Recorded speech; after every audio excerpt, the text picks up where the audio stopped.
Dans le podcast de cette semaine, on discute avec Pierre Buty, ancien game designer de jeux vidéo et auteur de jeux de société, qui vient de sortir Sierra chez Blam. The beat of the drums echoes in the pulse beat of the young braves.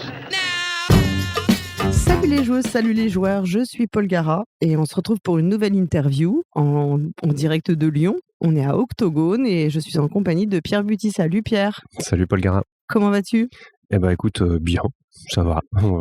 Levé tard, on a eu le temps de jouer, tout va bien. Ok, on peut dire que tu es à domicile ? Je suis carrément à domicile, je dois habiter à peu près 500 mètres de là, ça va. C'est plutôt pratique quand même. Ouais, c'est bien. Ça permet de rentrer tard, c'est bien.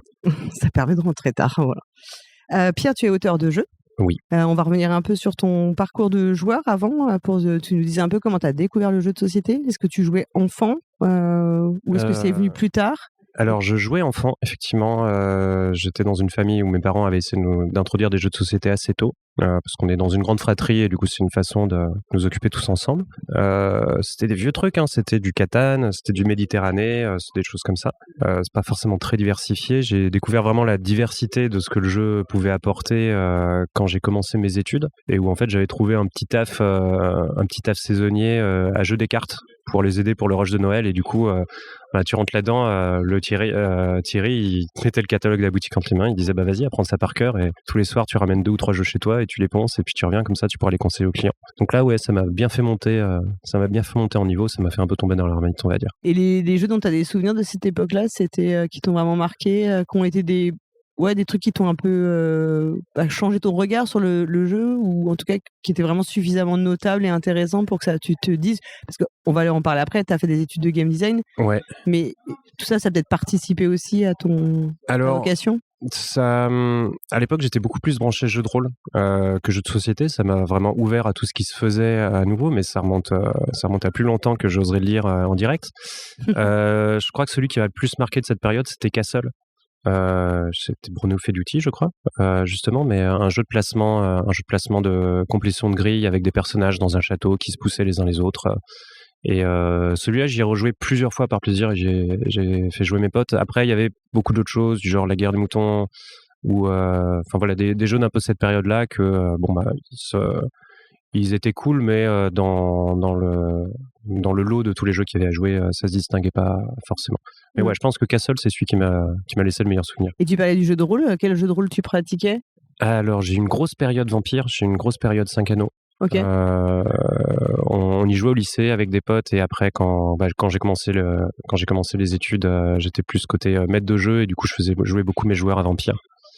Et puis après j'ai commencé à écrire les miens et du coup ça prenait plus de temps et du coup t'écrivais les scénarios et après t'avais essayé d'écrire des systèmes de jeux de rôle. Ouais, j'ai écrit des systèmes de jeux de rôle. Je crois que celui sur lequel j'ai passé le plus de temps il s'appelait Catharsis. C'était un jeu d'horreur psychologique avec très léger en règles mais qui était là pour je sais pas, faire de l'horreur médiévale fantastique.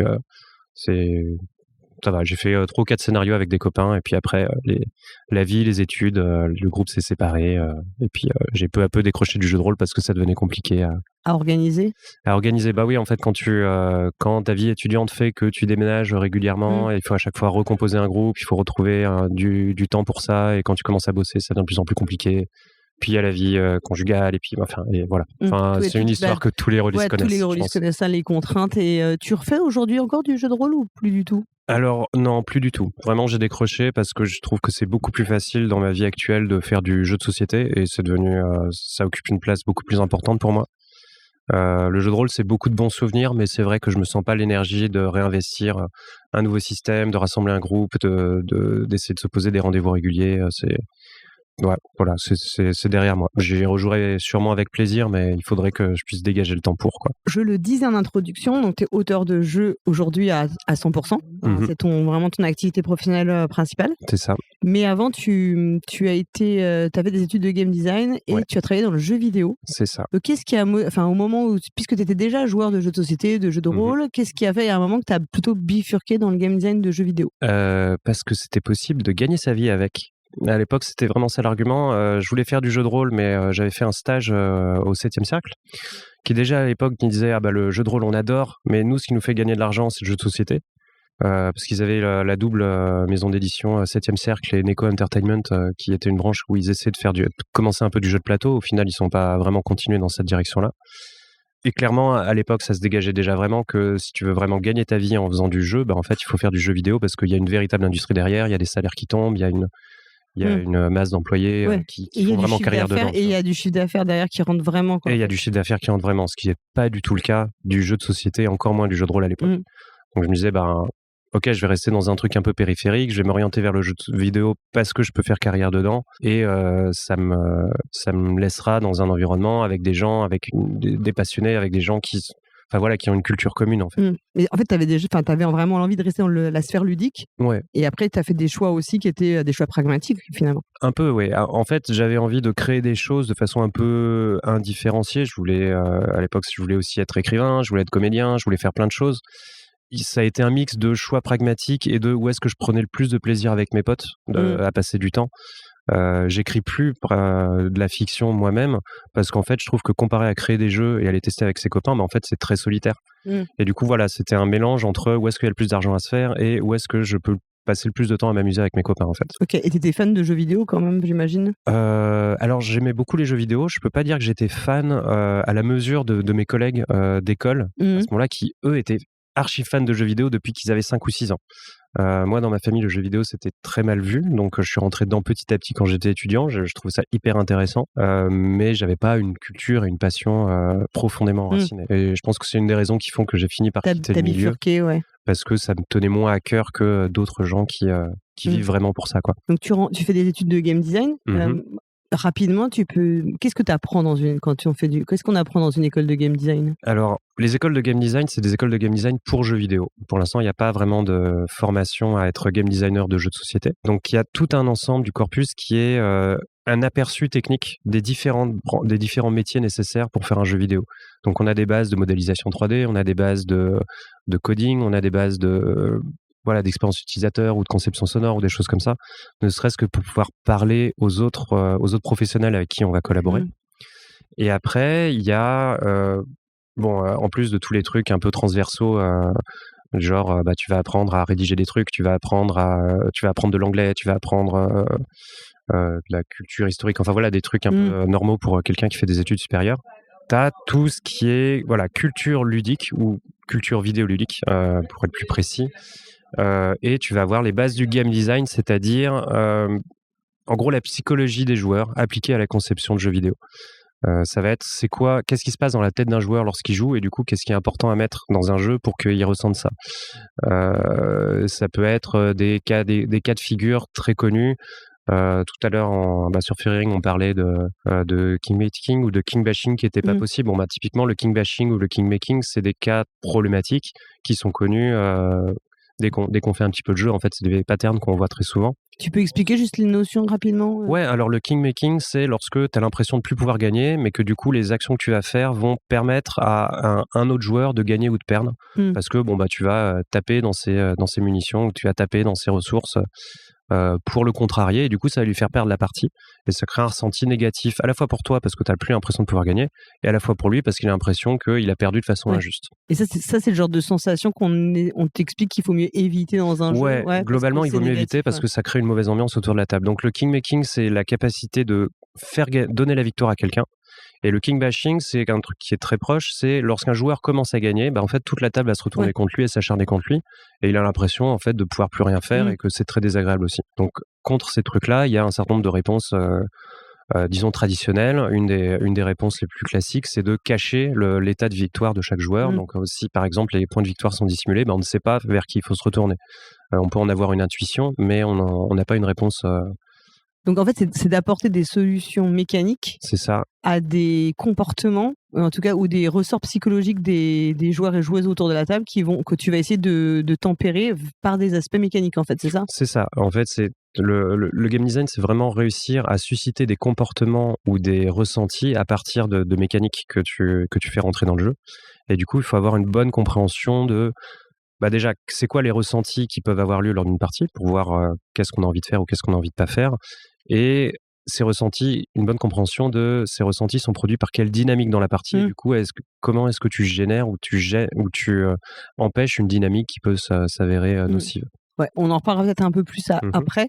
Donc là, après tes études, donc là, tu es axé jeux vidéo. Tu vas commencer par travailler en fait dans des studios de jeux vidéo. Ah, tu as travaillé chez Ubisoft? J'ai commencé chez Cyanide. Après un temps, j'ai commencé à faire de l'enseignement, puis je suis basculé chez Ubisoft parce que j'ai une opportunité là-bas. Après ça, j'ai fait un petit peu de freelance auprès de studios un peu moins connus. J'ai refait un petit peu d'enseignement, etc. Et après ça, j'ai commencé à faire un peu ma bifurcation vers le jeu de société. Mais à ce moment-là, tu as toujours la même pratique du jeu de société? Ça reste ta pratique ludique numéro 1 en fait. Pour le coup, ça a pris de plus en plus d'importance avec les années. Je pense que quand je suis sorti d'école de jeux vidéo, c'était déjà un de mes principaux loisirs. Et qu'est-ce qui a été le point de bascule en fait? Qu'est-ce qui t'a décidé à vraiment laisser tomber le jeu vidéo pour te consacrer plus au jeu de société? Eh ben, c'était un moment, en fait, c'était vers la fin de mon contrat à Ubisoft. J'avais été assez déçu de mon expérience à Ubisoft pour plein de raisons, que ce soit des raisons liées aux conditions de travail, aux conditions de vie qui étaient fréquentes dans l'industrie à ce moment-là. Déçu un peu créativement de ce que c'était que l'expérience de travailler dans une super production dans un grand groupe. C'était pas à la hauteur de ce que j'imaginais. Et c'est aussi le moment où en fait Cerber était sorti 1 ou 2 ans avant et il commençait à rapporter des sous, et du coup ça m'a ouvert la possibilité qu'en fait qu'il y avait des sous à se faire en dehors du jeu vidéo. Alors qu'avant, quand je faisais des jeux de société, c'était pour le plaisir, et je me disais de toute façon j'ai un autre métier à côté, c'est pas ça qui va me je fais ça en loisir, quoi. Et là les deux sont arrivés à peu près au même moment, et je me suis dit tiens, je peux essayer de faire la transition, et ça a été facilité par le fait que c'était aussi le moment où le jeu narratif était en essor et où les gens qui géraient des grosses gammes à succès commençaient à avoir du mal à recruter des scénaristes pour faire le contenu et poursuivre leur gamme. Ouais, parce que toi, dans tes expériences dans le jeu vidéo, tu as été surtout narrative designer. En fait, c'était les fonctions. Donc, pour expliquer rapidement, c'est-à-dire que le narrative designer, c'est une sous-branche du game design, parce qu'en fait, dans le jeu vidéo, je comprends que c'est beaucoup plus spécialisé. Oui.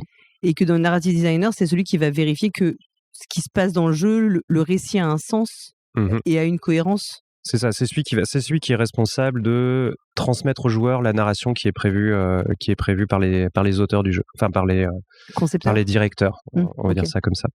Et du coup, c'est une interrogation de quelle est la sémantique des mécaniques du jeu, mais aussi comment on peut mettre du sens dans le décor des niveaux que tu traverses, comment on peut mettre du sens dans la description des objets qui sont dans ton inventaire, dans les dialogues que tu vas rencontrer avec tes personnages, avec les personnages que tu rencontres.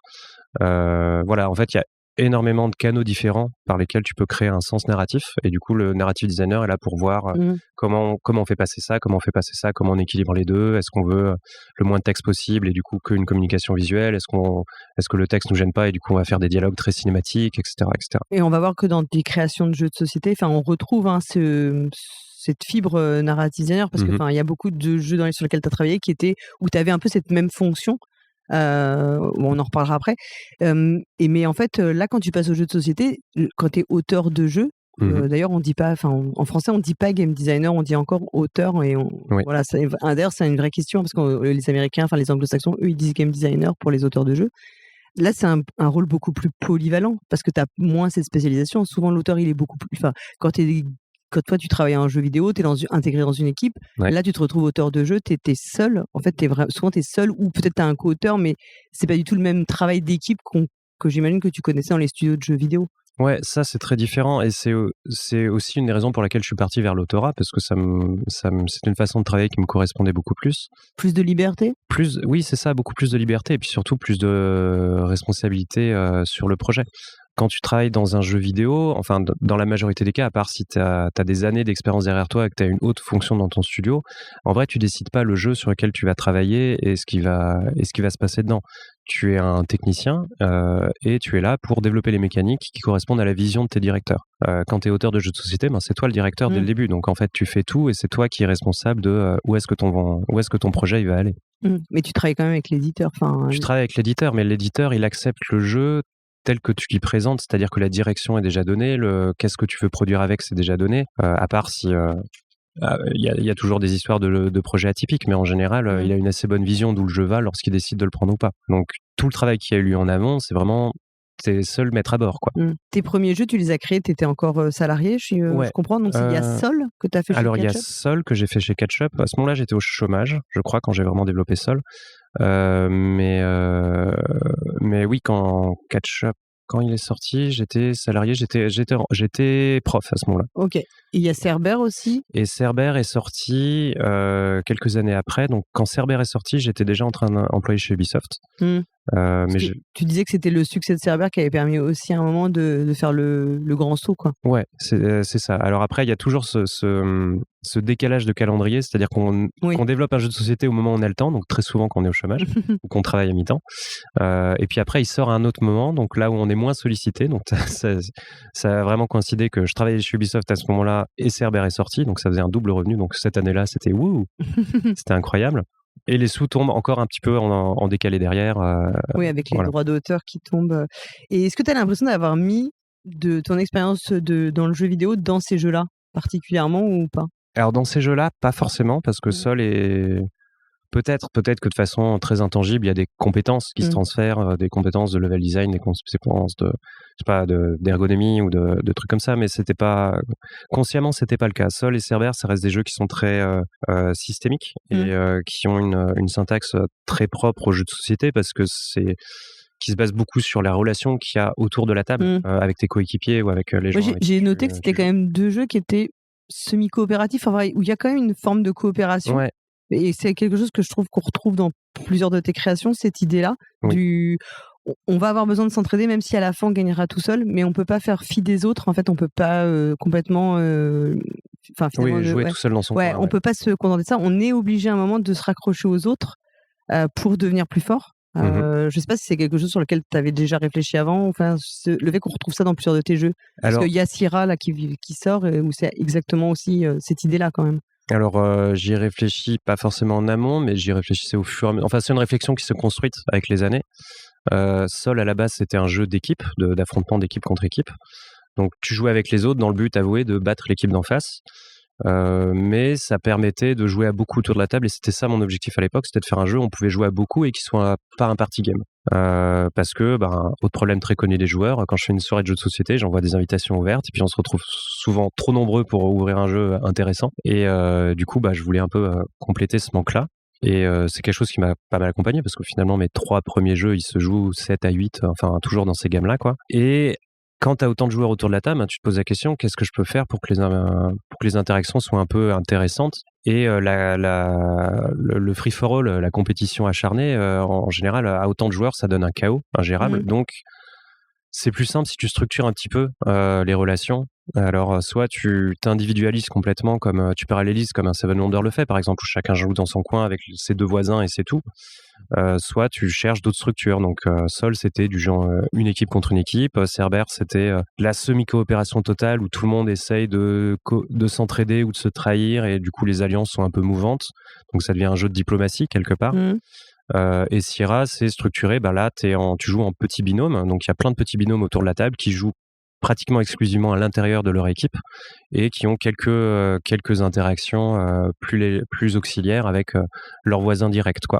Donc c'est d'autres façons de structurer le comment tu répartis l'attention, comment les gens influent sur ton propre jeu, comment tu gères le chaos, tout ça. Et ça, c'est un autre truc que j'ai théorisé, mais avec la pratique de travailler sur ces jeux-là, c'est qu'en fait, quand tu rentres dans ce que j'appelle la vraie semi-coopération, parce que avant il y avait d'autres jeux qui étaient semi-coopératif, donc les Chevaliers de la Table Ronde ou Battlestar Galactica, voilà, tout ça. C'est ce qu'on considérait jusqu'à là de la semi-coopération. En fait, c'était des jeux, même pas des jeux coopératifs, c'est des jeux en équipe. C'est des jeux en équipe cachés, parfois, où tu as une identité cachée, un rôle qui t'est assigné par le jeu, et les 2 équipes essayent de se battre avec des rôles asymétriques, etc. Mais c'est pas de la semi-coopération dans le sens où comment tu te situes par rapport aux gens avec qui tu joues, c'est déjà imposé par le jeu.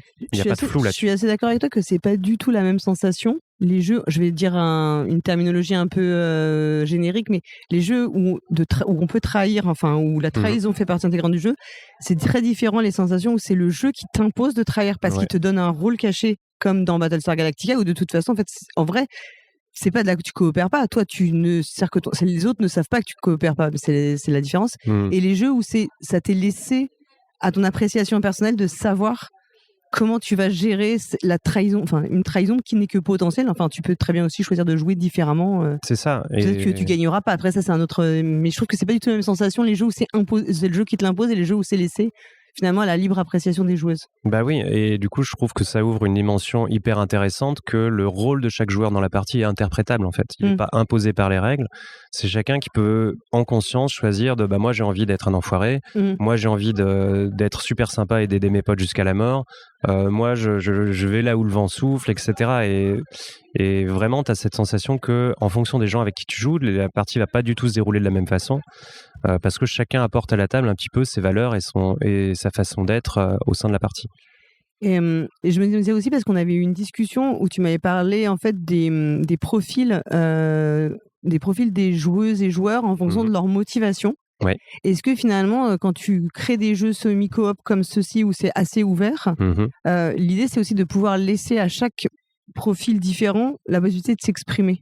Alors oui, sans les contraindre. Carrément, ils ont cette possibilité-là. Après, le risque, c'est que du coup, tu vas t'apercevoir que tous les joueurs autour de la table n'ont pas forcément les mêmes attentes. Et ça peut être une source de problème si tu as des gens qui sont très acharnés dans la compétition et d'autres qui sont au contraire très bisounours, qui n'aiment pas trop ça. Et comme le contrat social est un petit peu plus flou à l'entrée de ces jeux-là, tu peux te retrouver avec des groupes de joueurs où certaines personnes peuvent avoir un ressenti négatif. Elles vont subir un peu Elles vont subir un petit peu la mentalité imposée par d'autres membres. Alors que dans un jeu où le contrat est beaucoup plus clair, si ce contrat ne te parle pas, tu rentres pas dedans. C'est vrai que Battlestar Galactica, si tu veux pas jouer avec de la trahison, enfin c'était vraiment c'est le genre de jeu auquel tu ne joueras pas en fait. Oui, et même je pense que en fait la trahison fait partie du contrat de Galactica, donc c'est même pas, tu prends pas personnellement si un joueur Cylon te trahit, parce qu'en fait c'est son rôle, tu vois, c'est pas qu'il aurait pas pu faire autrement. Alors que dans un Cerber ou dans un Syrah, si quelqu'un te trahit, tu peux lui en vouloir parce que tu dis mais t'étais pas obligé de faire ça, pourquoi t'as fait ça, on aurait pu gagner ensemble, tu vois. Voilà, il y a ça que certaines personnes ont pu mal vivre sur Cerber. Ça reste assez minime. En général, la plupart de gens aiment, en tout cas les joueurs aiment cet aspect-là, très très mesquin, très en fait tu vas te prendre un coup de Trafalgar que t'as pas pu voir venir, et tu vas avoir d'autres groupes qui vont apprécier de jouer avec des gens à qui ils font confiance parce que ils savent que eux ils vont s'entraider, ça va être bisounours et tout va bien se passer. Dans Syrah, c'est une optique complètement différente. C'est beaucoup plus poussé sur le côté bisounours et beaucoup plus bienveillant. Donc on est plus dans une optique où tu construis quelque chose avec un partenaire privilégié. Et tu as une satisfaction de la construction commune? C'est ça. Donc ça va plus parler à des gens qui recherchent ça. Les gens qui cherchent activement à se trahir et à pourrir leurs collègues, ils vont pas forcément se reconnaître dans ce jeu-là. Préférons peut-être le mode compétitif directement, parce que comme ça c'est clair, chacun joue de son côté et puis voilà. Mais voilà, à l'opposé de Cerber, Syrah, c'est pas une semi-coopération qui se veut mesquine. C'est une semi-coopération qui se veut à quel point tu es solidaire, à quel point à un moment tu vas être opportuniste et servir tes intérêts, quoi. Et même tu peux avoir intérêt dans ce jeu-là à faire gaffe, que ton partenaire, si tu vois qu'il est bien embarqué, parce que tu as intérêt à ce qu'il gagne, puisque toi ça te rapportera un bonus. Donc il y a quand même l'idée que être au service de l'autre, c'est une bonne chose. Alors être au service de l'autre, ça peut être une bonne chose, mais en même temps, il faut pas que tu négliges complètement tes intérêts non plus, parce que s'il y a un trop grand différentiel entre toi et ton partenaire, il va quand même gagner tout seul. Donc voilà, faut savoir être à l'écoute, mais faut pas s'oublier non plus. C'est vraiment un jeu qui questionne à quel point il y a une écoute mutuelle à l'intérieur du groupe. En fait, c'est ça la question de départ que je voulais interroger, c'est à quel point les gens peuvent collaborer en bonne intelligence et pas simplement faire passer leur intérêt avant celui de l'autre. Mais ça, c'est quelque chose que par justement le game design, tu peux influer sur les comportements des joueuses et des joueurs. Oui, typiquement, c'est un cas d'école. Oui. J'ai mis des mécaniques et des conditions de victoire qui font que ce genre de questions et de questionnement peut apparaître dans une partie. Alors que dans la plupart des jeux, la façon dont ils sont faits traditionnellement, cette question est même pas posée parce que c'est pas possible. Les mécaniques ne le permettent pas. Mais parce c'est aussi une chose qu'on en avait discuté en off, mais tu me disais, c'est qu'on est quand même dans une activité, le jeu de société qui suscite des profils de personnes qui veulent gagner, qui sont à la performance. Et que du coup, comme c'est la majorité, on fait des jeux pour cette majorité, et que comme on fait des jeux pour cette majorité, c'est une sorte de cercle un peu, alors je sais pas si on peut dire cercle vicieux ou vertueux, mais du coup ça s'auto-alimente en fait. Oui, il y a ça, mais du coup, ça fait déjà plusieurs fois que ce consensus il a été challengé ces dernières années. Il y a eu l'apparition des jeux de coopération, où tout d'un coup, il était plus question d'être le meilleur joueur autour de la table. Et il y a plein de joueurs de gros joueurs qui disaient ça marchera jamais, moi j'aime pas du tout cette sensation-là, etc. Et au final, ça n'a pas arrêté de se développer parce que, en fait, ça a parlé à d'autres gens et il y a d'autres gens qui ont pu être attirés par ça. Maintenant, tu rencontres des gens, des familles ou des gens qui jouent pas beaucoup qui disent, moi, je prends que des jeux de coopération parce que j'aime pas m'affronter avec les gens avec qui je joue, en fait. Du coup, il y a un autre profil qui a été attiré dans le jeu de société comme ça. Il y a eu la même révolution sur l'arrivée du jeu narratif, où avant on considérait que le jeu de société n'était pas fait pour raconter d'histoire et tout d'un coup on s'aperçoit que c'est possible et il y a des gens qui viennent chercher cette expérience-là. Je pense qu'il faut juste laisser la porte ouverte à l'innovation et que peu à peu des gens vont se mettre à chercher ça et que ça va se répandre. Et sur les jeux narratifs qui racontent des histoires, est-ce que tu as quand même le sentiment, j'ai l'impression que quand même que dans le jeu de société on est encore vraiment très balbutiant et que souvent on limite dans la narration la vision on va écrire du texte sur des cartes. Est-ce que tu as le sentiment quand même qu'on arrive à parce que dans le jeu vidéo par exemple on est déjà un peu plus, peut-être un peu plus fourni en fait les façons de faire. Alors après peut-être aussi parce que ça fait appel à plus de, on est seul donc on peut être beaucoup plus, dans beaucoup de jeux plus narratifs on va être seul donc on peut être beaucoup plus immergé. Je pense qu'il y a une vraie différence de moyens aussi. Dans le jeu de société, on est très limité au matériel qu'on déploie dans la boîte. Donc, l'intérêt des cartes, c'est que c'est pas cher. Avant de faire des cartes, on faisait des livrets avec du contenu texte. Là, on commence à voir une évolution où la narration, elle se passe de plus en plus par l'image. Si on regarde un perspective ou un fil rouge ou un enquête express. Flashback, je sais pas si tu as joué au flashback Zombie Kids ou Lucie. Alors, j'ai pas vraiment, j'ai fait des démos, mais je vois le principe de flashback. Oui, typiquement, c'est ça aussi. C'est-à-dire, on commence à faire des images qui racontent en elles-mêmes un scénario de jeu sans qu'il y ait forcément du texte derrière. Bon, on n'en est pas encore à la hauteur de ce que peut se permettre le jeu vidéo, parce que le jeu vidéo, il n'a pas une petite image, il a toute la toile d'un niveau en fait pour déployer une narration et ça s'accompagne aussi du son oui, c'est ça, il y a du son, il y a de l'animation, il y a il y a plusieurs couches, il y a la navigation entre les niveaux, il y a énormément de canaux par lesquels le jeu vidéo peut communiquer. On est un peu plus limité techniquement dans le jeu de société, mais on trouve toujours des nouvelles façons de faire. En fait. Donc il faut continuer à chercher. Et puis après, il ne faut pas non plus chercher à réinventer la roue à tout bout de champ. De l'image et du texte, c'est quand même les piliers fondamentaux de qu'est-ce qui fait une histoire, et ça suffit pour ça. Ça suffit comme ça. Après, ce qui notre vrai cheval de bataille, c'est de trouver des mécaniques pour trouver des nouvelles façons d'interagir et de vivre cette histoire-là. C'est pas forcément le support qui est. Tu veux dire que pour que les joueuses, elles aient vraiment l'impression qu'elles sont partie prenante dans la narration ? Oui, qu'elles sont partie prenante ou qu'elles l'explorent d'une façon qui est innovante ou plus agréable ou voilà, c'est l'intérêt de la narration interactive, c'est justement de pouvoir découvrir une histoire de façon moins passive que juste quelqu'un nous la raconte et on l'accepte telle quelle. Donc, est-ce que c'est qu'il faut plus se creuser les méninges pour découvrir et comprendre l'histoire ? Est-ce que c'est qu'il faut se creuser les méninges pour la faire évoluer dans le sens qu'on veut ? Voilà, il y a plein de façons de faire différentes qui sont toutes intéressantes en fait et qui créent des expériences très agréables chacune à leur manière. Toi, dans les jeux auxquels tu as participé, t'as été scénariste, on peut dire, pour plusieurs cartes Aventura. Donc, tu as fait Caravane. J'ai fait Caravane, j'ai fait les 2 cartes Aventura Mousquetaires, donc Au nom du roi et L'honneur de la reine, qui sont sortis l'an dernier. Et tu en as un autre Et j'en ai un autre qui va sortir là le mois prochain, donc Cosmologia, sur le procès de Galilée. Là, comment tu arrives dans ce projet en fait, parce que la mécanique du jeu de base, c'est Thomas Dupont qui l'a développé. Oui. Donc ensuite, il y a souvent des auteurs et autrices différents selon les thèmes, les thématiques, enfin les périodes historiques qui sont choisies.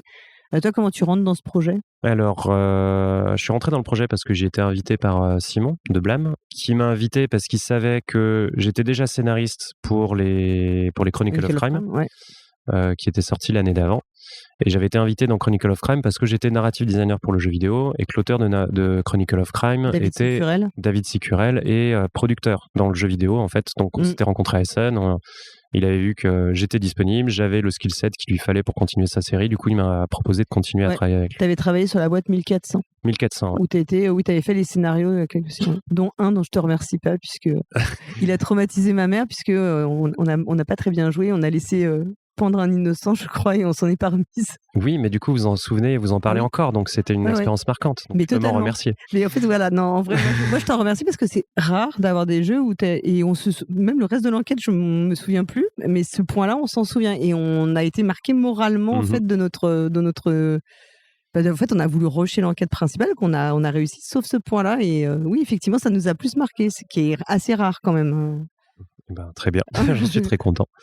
Ouais, donc tu avais travaillé sur Chronicle of Crime et après tu rentres sur Carte Aventura. Ouais, donc j'arrive sur Carte Aventura, le corps de la mécanique était déjà posé, il y avait déjà 2 ou 3 Cartes Aventura qui étaient sorties ou sur le point de sortir, et ils cherchaient du contenu pour faire la suite, donc le 4e et les suivants. Quand tu arrives sur un Carte Aventura, il faut commencer par choisir le sujet dont tu vas traiter. Donc j'avais fait plusieurs propositions au tandem Simon Thomas. Ils ont choisi Suite Caravane parce qu'ils disaient c'est bien, du coup ça va être un voyageur dans le monde arabe médiéval, c'est un univers qu'on n'a pas trop traité encore, qui permet de sortir du contexte européano-centré. Voilà, ça va parler à d'autres gens, ça va découvrir d'autres horizons. Donc ils ont choisi ce thème-là. Et à partir de là, il faut imaginer une mécanique spécifique à l'épisode, parce que tous les Cartes Aventura essayent d'avoir une variation mécanique. Oui. Une fois que cette mécanique est validée, tu fais ton story treatment. Donc en gros, les grandes lignes de comment l'histoire va être structurée, les différentes fins possibles, ton découpage en chapitres ou en actes, c'est quoi les embranchements cruciaux. Et après, tu raffines et tu raffines. Donc toi, quand tu leur proposes, au départ, tu leur proposes quoi? Tu leur proposes juste la thématique générale ou tu as déjà une idée avec l'histoire, vraiment le gros les fil, grandes lignes de l'histoire, okay. Ouais. Tu leur prépares. Et là, tu es déjà documenté sur ce sujet ou Pas du tout. Alors, je sais que ces sujets existent. J'ai peut-être fait une recherche Wikipédia vite fait pour me rafraîchir la mémoire. Assez superficiel et voilà. C'est ça. Et je propose un pitch qui tient en 1 ou 2 paragraphes. Donc là, ils choisissent le pitch qui les intéresse sur cette base-là. Et après, je leur fais un document un peu plus étayé d'1 ou 2 pages où je détaille toute la structure, en gros, de comment je pense que l'épisode va être structuré. Et sur cette base-là, en fait, ils me signent le contrat de commande. Et après, je commence le développement proprement dit, en fait. Et dans Caravane, donc la mécanique un peu particulière qui donne un peu ça. Comment tu l'avais déjà dès l'origine ou elle est venue après Non, elle est venue plutôt après. C'était le pitch d'origine, c'était que tu allais suivre les déplacements d'un personnage très important dans la culture arabe qui s'appelle Ibn Battuta, qui est l'équivalent de notre Marco Polo, qui est un voyageur qui avait découvert pratiquement le monde entier, qui est allé jusqu'en Chine notamment. Et je voulais pas jouer ce personnage-là parce que ses déplacements étaient trop documentés et ça laissait pas assez de marge de manœuvre. Donc je me suis dit, tu vas jouer quelqu'un de sa famille qui va partir à sa recherche. Donc je m'étais dit, on va trouver une petite note un peu sensible. Voilà, son vieux père est mourant, donc tu veux tuer son cousin et tu vas essayer de le ramener à la maison avant qu'il soit trop tard. Et ça n'allait pas vraiment plus loin. Après, il a fallu trouver une mécanique. Et c'était l'époque où j'avais commencé à faire beaucoup de recherches sur le monde musulman pour pouvoir écrire le scénario. Et ce qui ressortait très fortement, c'était la vivacité des échanges commerciaux à cette époque. Ça avait été aussi accentué par les historiens de référence avec lesquels on travaillait, donc de l'Institut du monde arabe, qui disaient que vraiment c'était quelque chose de très important sociétalement à l'époque et c'était très structurant de la façon dont le monde musulman fonctionnait. Donc je me suis dit, c'est parfait, on va jouer un marchand et du coup je vais développer une mécanique où tu fais du commerce en fait. Et du coup, à tous les endroits où tu te rends, tu vas récupérer des cartes de marchandises qui ont une certaine valeur, tu peux les revendre plus tard. Et voilà, le but c'est de créer de la valeur au fur et à mesure de tes voyages. Donc c'était essentiellement ça. Il y avait un autre truc c'était une course après quelqu'un, donc il faut pas que tu prennes trop de retard non plus. Donc t'as un petit sablier qu'il faut pas, quand tu fais des actions, ça te prend du temps et il faut pas tomber trop loin. Est-ce que c'était difficile tu l'avais déjà fait pour Chronicle of Crime, est-ce que c'est difficile de se caler sur en fait une mécanique tu vois, une mécanique de base, un cadre qui est forcément un peu plus contraignant puisque t'as pas la même liberté que si c'est toi qui concevais le jeu dans son intégralité? Alors non. C'est peut-être contre-intuitif, mais non, en fait, ça aide beaucoup que la structure mécanique soit déjà en place et qu'elle ne soit pas questionnable lorsque tu écris ton scénario.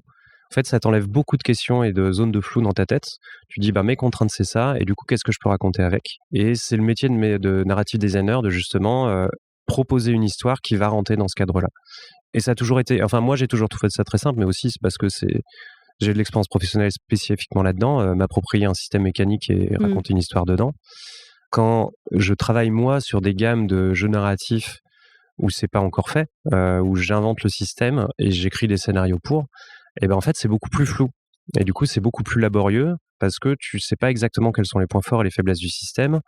Des fois tu peux dire bon bah finalement là ça marche pas trop, mais est-ce que c'est parce que le scénar est pas assez bon ou est-ce que c'est parce que le système ne fonctionne pas là? Si je change ça au système, le scénar n'est pas prévu pour, donc il faut que je réécrive un autre scénar. Donc au final c'est beaucoup plus embrouillant et beaucoup plus laborieux de créer un système neuf par rapport à juste écrire du contenu pour un système posé. Et du coup, là, donc tu disais, tu as fait d'autres scénarios, tu en as encore un qui va sortir. Ouais. C'est des idées qui sont venues après coup, c'est des pitchs que tu avais déjà proposés, qui sont finalement sur lesquels tu as retravaillé? Alors, c'est des idées qui sont venues après coup. J'aurais pu revenir sur les premiers pitchs. Peut-être que j'aurais pu les reproposer, mais c'est juste que j'ai eu d'autres idées qui sont venues après. Et il y a un peu cette notion que j'ai proposé plusieurs sujets. Ceux qui n'ont pas été retenus, c'est qu'ils n'étaient pas assez bons. Voilà. Et en fait, les sujets viennent très facilement, donc ça vaut pas. C'est pas une grande perte de se dire bon bah tant pis ces 4-là, je reviendrai pas dessus quoi. Sachant qu'il y a quand même une volonté dans les cartes Aventura d'aborder des sujets qui sont peut-être qui sortent un peu des sentiers battus de l'imaginaire du jeu de société, qui est quand même un imaginaire très qui est quand même vraiment investi par le Medfan, l'ASF, du divertissement, où on va aborder des sujets qui peuvent être un peu plus ouvertement assumés comme politiques. Enfin, par exemple, dans Versailles, il y a tout ce qui est le fait qu'on joue sur l'identité de genre. Là, celui qui va sortir, c'est sur le procès de Galilée, donc il y a quand même une dimension aussi sur les croyances, en fait. Enfin, voilà. Clairement. C'est quelque chose qui, toi, t'intéresse aussi. Comment tu vois cette partie? Parce que tout est politique en réalité, simplement, c'est que quand c'est dans la majorité, on le voit pas. On le voit pas, ouais. Comment ça, tu t'inscris par rapport à ça? Eh ben, moi, ça me plaît beaucoup cet aspect-là. Et je pense que c'est pour ça aussi qu'on s'est aussi bien entendu avec Blam et qu'on a fait autant d'épisodes ensemble. C'est parce qu'on se rejoint là-dessus. C'était vraiment un choix éditorial de la part de Blam d'encourager ce genre de sujet. Parce qu'ils auraient parfaitement pu prendre le système de Thomas et juste en faire un livre dont vous êtes le héros, comme on en connaît plein, en fait. Comme les défis fantastiques de quand on était petit, quoi. Voilà. Et c'était un risque qu'ils ont pris et c'est super chouette qu'ils l'aient fait, de se dire, on pense que le public de jeux de société est mûr pour des sujets plus adultes. Pour parler de sujets historiques qui sont peut-être moins battus ou qui sont moins connus et surtout des sujets qui ont une pertinence pour notre monde actuel en fait. Et c'est ce qui est le plus intéressant dans l'histoire en fait, c'est de chercher des réponses de comment est-ce que on peut mieux comprendre notre monde actuel en regardant ce qui s'est passé avant. Parce que c'est pas si décorrélé que ça. Le procès de Galilée, j'avais proposé cet épisode-là parce que je trouvais qu'il était hyper d'actualité. Tu dis que c'est un jeu qui interroge la relation entre la science et la croyance. C'est vrai, il y a ça, mais il y avait aussi plein de choses. À cette époque, c'était donc les années 1630 en Italie. C'était une époque où il y avait une crise climatique qui faisait que plus en plus de gens étaient acculés à la famine. Il y avait une crise économique, il y avait une guerre à l'autre bout de l'Europe qui foutait la merde un peu partout.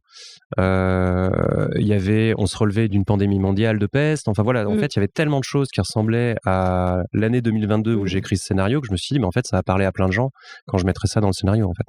L'idée, c'est aussi de se dire qu'on peut susciter la réflexion politique par la mécanique de jeu. Alors oui, non. Je pense qu'on peut susciter la réflexion politique par la mécanique de jeu. Il y a certains jeux qui le font très bien, même si beaucoup ne veulent pas rentrer là-dedans. Sur Carte Aventura, c'est plus, on peut susciter la réflexion politique par les histoires qui sont racontées, les thèmes qui sont abordés. Et ce qu'on en dit en fait. Mais est-ce que ça peut être par empathie puisqu'on incarne toujours un personnage? Est-ce que on va fonctionner aussi sur l'empathie, le fait d'incarner et donc de ressentir et peut-être ressentir des. Enfin, tu vois, c'est pas on peut avoir des démonstrations. Peut-être on peut avoir des jeux qui sont plus du domaine de la démonstration, par exemple dans Daybreak, enfin je sais pas si tu as joué. Pas encore. Il y a vraiment une façon de jouer. Alors effectivement, tu vas ressentir l'urgence et tout. Ça, tu vas ressentir, mais c'est plus théorique. Enfin, tu as plus le côté très gestion de la crise. J'ai l'impression que dès que tu incarnes une personne particulière, tu vas plus être dans le ressenti, en fait, dans l'empathie. Et c'est là où tu vas peut-être effectivement pouvoir... le questionnement, il va faire écho en toi davantage. Enfin, je sais pas si c'est une façon de... Tu l'envisagerais. C'est une façon de faire. Disons que, alors si ça existe, il y a ce qu'on appelle les empathy games en jeu vidéo. C'est des simulateurs qui te plongent dans une situation et du coup, parce que tu es mis dans la peau de quelqu'un, en fait, tu comprends sa situation et tu comprends ce qui se passe autour. Genre, tu as des simulateurs de la vie d'une vie de Clodo, ou un qui est très célèbre, c'est Papers, Please, où tu joues un agent des douanes qui donne des visas d'entrée ou pas à des gens et du coup, en fait, ça crée 2 niveaux d'empathie. C'est tu crées de l'empathie pour les gens que tu vois parce que tu comprends leur histoire et tu vois l'impact que tes actions ont sur eux. Et puis ça te génère aussi de l'empathie pour le rôle que tu joues. C'est-à-dire, tu comprends pourquoi l'agent des douanes, de temps en temps, il fait des choix qui ont l'air inhumains ou qu'il a l'air froid et cruel parce qu'en fait, il a une pression de sa hiérarchie qui lui dit, si tu fais pas le boulot, si t'appliques pas à la lettre les règles qu'on te dit, tu vas être sanctionné, ta famille va être sanctionnée, potentiellement, tu peux être mis toi-même en danger en personne, etc. Donc, tu comprends que, tu dois trouver un juste milieu entre qu'est-ce qui est humainement bien à faire et qu'est-ce qui te préserve ta propre personne aussi. Ça reste une fiction, hein, c'est très poussé, c'est dans un univers dictatorial, tout ça. On n'en est pas là, mais les agents de l'administration qui font des actes qu'on peut considérer comme pas cool, en vrai, ils sont pas tellement libres de ce qu'ils appliquent ou pas. Ils ont un règlement à faire appliquer et ils ont pas trop le choix des consignes qu'ils reçoivent, quoi. Ils se mettent en danger si on font pas ce qu'on leur demande. Ne serait-ce que le danger de perdre leur emploi pour faute professionnelle. Là, on est quasiment dans un sujet philosophique puisque c'est la question aussi de la responsabilité individuelle. Qui a été questionnée. Ouais. Donc, tout à fait. Forcément, on va atteindre le point Godwin, mais c'est la question de la responsabilité de Adolf Eichmann pendant son procès. Il disait qu'il était juste fonctionnaire et qu'il appliquait les lois, en fait.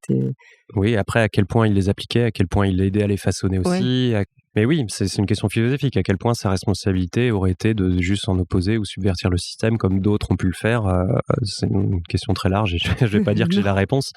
Mais disons que les empathy games sont là pour te placer dans cette situation où tu vas te poser cette question. Donc, c'est une façon de générer de l'empathie mécaniquement. Une autre façon dont les jeux peuvent discourir sur ce genre de sujet, c'est par la simulation, par l'entraînement. Des breaks, je pense que c'est un petit peu ça. Si on te met dans une situation qui a l'air insoluble, on te donne un ensemble de mécaniques et à toi d'expérimenter avec pour vous trouver ce qui te semble être la meilleure solution. Alors après, c'est toujours un peu biaisé parce que du coup, tu t'entraînes dans un modèle qui a été conçu par un game designer pour te dire que les bonnes solutions, c'est ça ou ça. Si le jeu était équilibré, ne serait-ce que très légèrement différemment, tu pourrais dire non, mais en fait, il n'y a pas de problème, on va faire de l'énergie fossile, c'est ce qui marche mieux, tu vois. Donc, il y a cette responsabilité du game designer. Le moment de l'équilibrage, c'est là où tu définis ce que ton jeu va vraiment raconter, au final. Donc ça, c'est une autre façon, c'est l'entraînement mécanique. Et puis, il y a tout ce qui se fait dans le jeu narratif, donc le Carte Aventura le fait très bien, c'est de dire, on va te sensibiliser en t'exposant à des sujets auxquels tu n'aurais pas pensé autrement.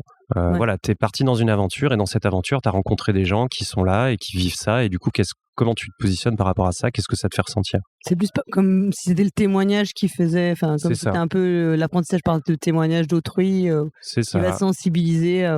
Alors ça peut être, est-ce que c'est des personnages que tu croises et tu vois leur histoire, ou est-ce que c'est l'histoire de ton propre personnage, du coup, qui te raconte des choses.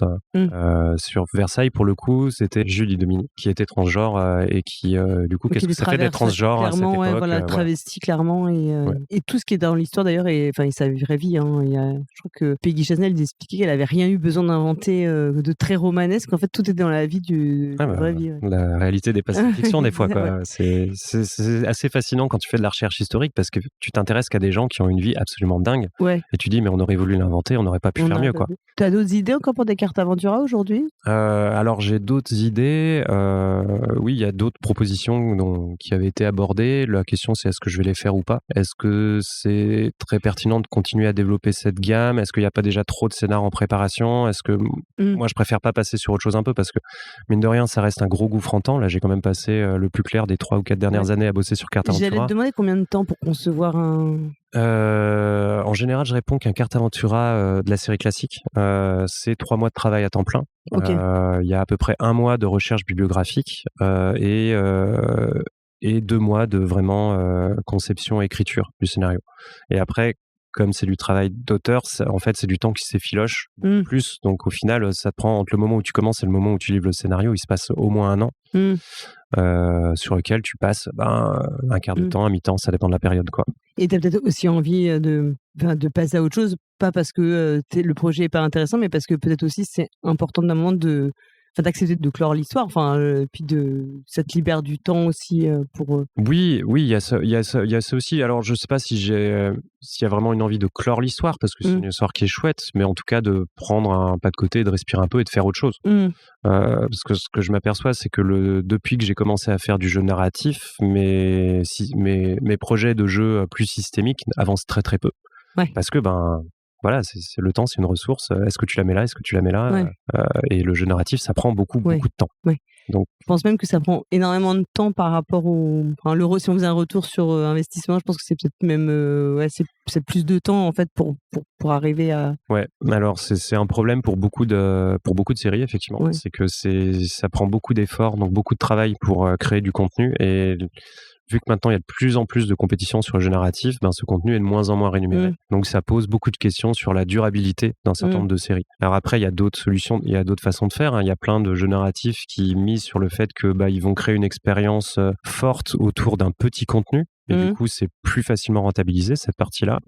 Mais il faut la bonne idée et pour que ça marche bien, c'est plus dur à faire. Donc, faut réussir le pari, quoi. Ok, tu disais que ça t'avait laissé moins de temps pour tes autres projets. Sur quoi tu travailles d'autre actuellement ? Alors, là, j'ai quelques projets qui sont finis et en recherche d'éditeur. Donc, j'ai un jeu d'affrontement à deux qu'on va essayer incessamment sous peu. J'ai un petit jeu abstrait, j'ai un jeu pour enfants, un petit stop ou encore pour enfants. Voilà, et sinon j'ai des gros projets que je traîne depuis un moment qui sont... j'ai envie de faire un jeu initié expert sur la conquête du pôle Sud parce que c'est une histoire qui me fascine et j'ai envie de faire un jeu pour plonger les gens dans cette situation-là pour qu'ils voient un peu ce que c'était vraiment. Mais qui serait plus un genre jeu de gestion ou il y aurait une partie narrative C'est un jeu d'exploration, gestion, tactique. C'est un petit peu comme Sol, en fait. T'as deux équipes dans un environnement et il faut être le premier à traverser la carte pour atteindre le pôle Sud. Mais t'es vraiment en lutte avec l'immensité et les éléments. Donc il faut que tu réussisses à ne pas geler sur place. Il faut que tu réussisses à trimballer suffisamment de nourriture dans ton traîneau. Pour pouvoir te nourrir toi et ton attelage. Donc tu dois gérer la composition de ton traîneau parce que plus t'as de chiens, plus tu peux porter et plus tu vas vite, mais par contre plus ils mangent. Ouais.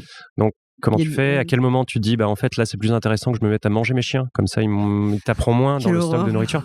C'est l'horreur, mais en fait c'est comme ça que ça se passait vraiment. Les explorateurs polaires faisaient cette comptabilité là et ils avaient une comptabilité de leur cheptel et ils savaient combien de temps ils pouvaient les nourrir, à quel moment il fallait commencer à les tuer parce que c'était ce qui permettrait d'aller plus loin en fait. Et je voulais pas que ce soit occulté. Voilà, c'était donc l'aspect un petit peu politique par les mécaniques, tu vois, c'est que je voulais montrer on peut faire un jeu d'exploration et de conquête. Mais montrer un petit peu c'était quoi le revers de la médaille dont personne ne parle en fait. Oui, qu'il y a des choix que tu fais, il y a forcément des dommages. Il y a des dommages dans l'environnement dans lequel tu arrives. Donc clairement, tu arrives en Antarctique, tu vas commencer par éradiquer la population de morses parce que c'est avec ça que tu vas te nourrir et puis après tu vas tuer tes chiens. Parce que c'était comme ça que ça se passait. Ouais. Mais bon, oui, c'est sûr que c'est... Et après, tu vas regarder dans le jeu, tu récupères des points de victoire pour tout ça, c'est un peu... Ouais. Alors, je ne sais pas encore s'il y aura des points de victoire ou si c'est le premier arrivé gagne tout, mais c'est en développement. Mais voilà, ça, c'est un vieux projet qui me tient à cœur. J'ai d'autres collaborations qui sont engagées avec d'autres auteurs, dont du coup, je peux pas forcément parler parce que ça ne m'appartient pas à moi, mais voilà, ça fait partie de ce... Voilà, j'ai des choses en cours. Est-ce qu'il y a quelque chose que tu veux ajouter ou tu penses qu'on a fait un bon tour d'horizon ? Sur mon parcours, je pense qu'on a fait un bon tour d'horizon. Ouais, et sur les autres jeux, les autres projets, comment toi, tu as toujours envie de garder cette casquette quand même narrative design, spécialisée dans la narration ? C'est quelque chose qui te tient, sur lequel tu sais que tu as une valeur ajoutée en fait ? Oui, alors clairement, oui, c'est un gros atout que j'ai. Ce serait bête de le laisser de côté. Et puis en fait, tout simplement, ça me plaît. En fait, si ça fait des années que je fais ça, c'est parce que c'est un travail qui me plaît. J'adore raconter des histoires. J'adore raconter des histoires à travers des jeux. Je trouve ça vraiment fascinant en fait comme travail créatif. Et je serais très content d'avoir d'autres collaborations sur d'autres séries. Donc oui, j'ai pas du tout l'intention de mettre complètement de côté le narrative design. C'est juste que du coup, j'aimerais bien que ça renouvelle un petit peu l'air et que je me mette à faire autre chose que Carte Aventura. Bon, merci beaucoup Pierre. Merci à toi. On remercie les auditeurs et auditrices qui nous écoutent et puis à bientôt. Salut.